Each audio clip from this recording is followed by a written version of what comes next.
शाम ढल गई थी और सभी पक्षी अपने घोंसलों की तरफ लौट रहे थे। पर 10 साल की बिंदिया अपने आंगन में इधर उधर घूम रही थी, मानो किसी का इंतजार कर रही हो। और जैसे जैसे अंधेरा हो रहा था, बिंदिया के माथे की सरोटे भी उतनी बढ़ती जा रही थी।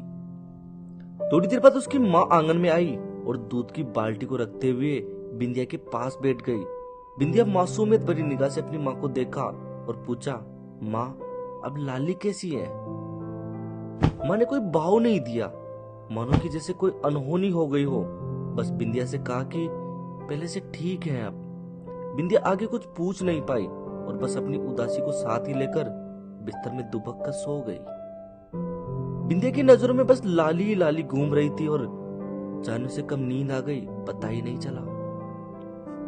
सवेरे जल्दी उठकर जब बिंदिया अपने खेतों की तरफ भागी भागी गई और वहां पर जाकर देखा तो बिंदिया के मानो होश ही उड़ गए। लाली जब पैदा हुई थी तो बिंदिया उस समय स्कूल में थी और उसके पापा उसे लेने गए थे।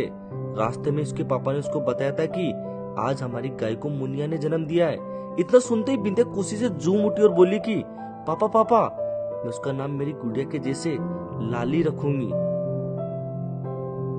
और जब पहली बार बिंदिया ने घर जाकर लाली को देखा तो बिंदिया को जैसे उसकी जिंदा गुड़िया मिल गई हो। खुशी से फूले नहीं समाई वो और पूरा दिन बस लाली लाली उसके इर्द गिर्द घूमती रही और उसके साथ खेलती रही। धीरे धीरे बिंदिया और लाली जैसे बड़ी होती गई, बिंदिया का लगाव और बढ़ता गया। बिंदिया की अक्सर इस मामले में घर पर बहस हो जाती थी कि आप लाली को कुएं पर क्यों छोड़कर आते हो, हमारे साथ घर पर क्यों नहीं लाते। लेकिन बिंदिया चाहकर भी लाली को कभी घर पर नहीं ले आ पाई।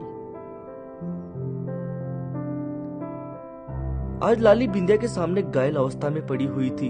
कल जब बिंदिया स्कूल चली गई थी और उसके माता पिता शहर में, तो पीछे से गांव के आवारा कुत्तों ने लाली पर हमला कर दिया था और लाली अधमरी अवस्था में पड़ी हुई थी।